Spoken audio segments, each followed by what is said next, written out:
Hey everyone, Jeff here.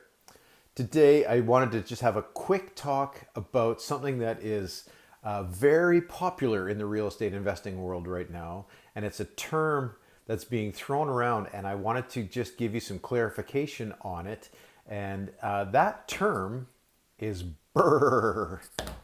Obviously, you've heard of the BRRRR method, which, from what I can understand, was coined by a great guy by the name of Brandon Turner. Runs the Bigger Pockets podcast, is part of that Bigger Pockets team. Excellent resource for real estate investors. But the BRRRR method has been around for a very, very long time. It's just been called other things. It was Brandon that sort of coined the term BRRRR method.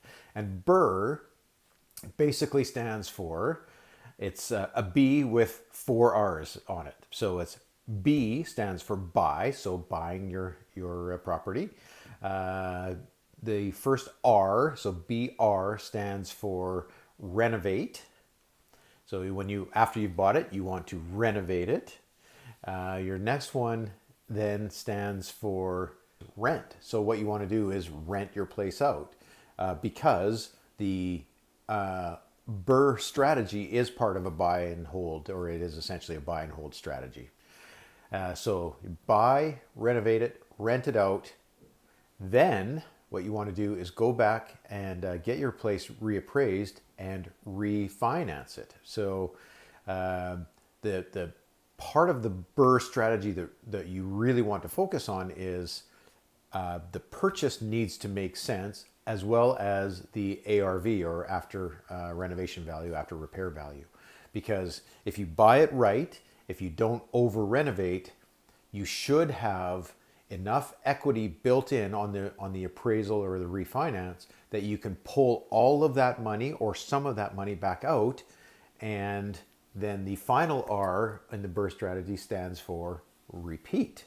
So you buy the place right, you renovate it properly, you rent it out, get a decent rent for it, you refinance it and pull your money back out, and then you just go and repeat it again. As they say, rinse and repeat. So the BRRRR strategy, again, not new, not anything that is revolutionary in terms of the ability to refinance and get your money back out, but the concept really does work, and it is the most popular way right now to get your money back out of your existing properties and be able to repeat it again on the next one.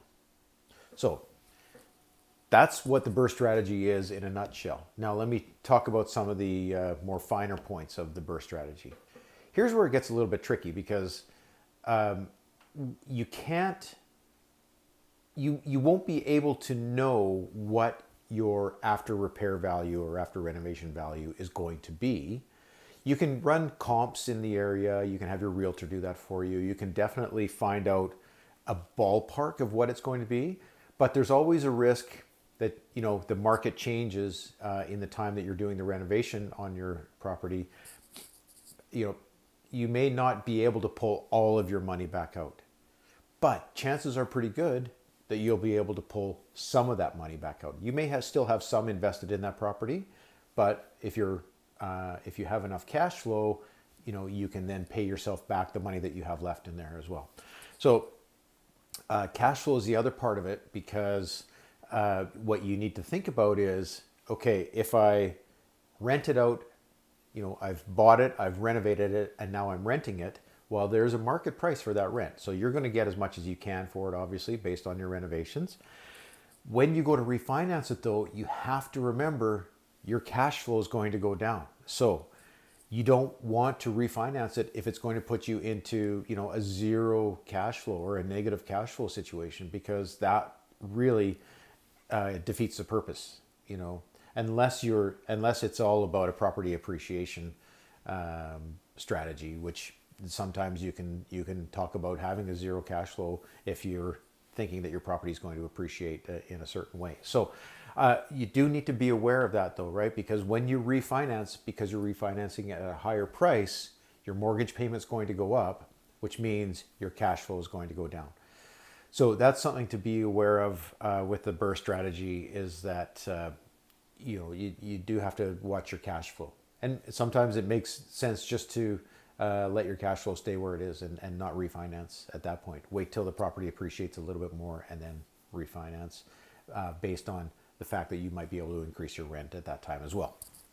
Okay, so the thing that really makes a lot of sense with the BRRRR strategy is if you're buying underperforming properties, right? And if you're buying underperforming off-market properties, chances are pretty good that you're going to do well on your BRRRR strategy because the whole, you've heard it many times, the win, and I believe this to be true most of the time, the win is in the purchase, right? So if you have a chance to buy a place at $40,000 under market value, well, that's instant equity for you, right? If all the other houses are going for $40,000 more in the area, well, your comps then tell you that you're getting a very good deal, and you'll have instant equity when you go to refinance later on. So the two things that really matter are buying it right, renovating it properly, and then refinancing it at the higher amount. Okay, well, that's all I wanted to talk about today on the BRRRR strategy. So I hope that helped you a little bit. Just remember what BRRRR stands for is buy, renovate, rent, refinance, repeat. Okay, pretty simple. If you've got any questions, I'd love to have some dialogue with you. So go ahead. Feel free to comment below. Let's talk about this. What do you like? What do you not like about the buy and hold strategy of BRRRRing? And what can you do better? What areas are you seeing that you can actually have a bigger win in? I'd like to know what you guys are seeing out there. Thanks for watching. If you like, I'd really appreciate you subscribing and liking this because, as you know, the YouTube algorithm and all that stuff, it really helps if you like and share and all that good stuff. Thanks for watching. I'm Jeff Walters with Jeff and Sue Invest, and I will be putting out another video at this time next week, so watch for that coming your way. Bye. Is